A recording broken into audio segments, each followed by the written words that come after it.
Ayan guys, gagawa tayo ng wonton dumplings, Chinese wonton dumpling. Ayan, ito po yung ating mga gagamitin. Ito yung wonton wrapper. Ayan, balutin na po natin. Ayan lang po ang pagbalot ng wonton. So, lagyan natin ng, nilagay ko po ng tubig sa mga gilid para yun ang magsilbing dikit. Ayan, kanya lang po.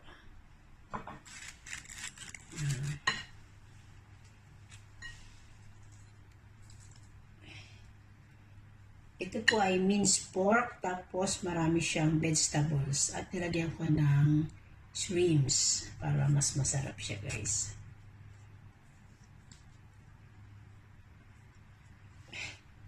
Yan, ganyan lang siya. Hindi lang magbalot nito, guys. Yan na guys, yung nagawa kong Chinese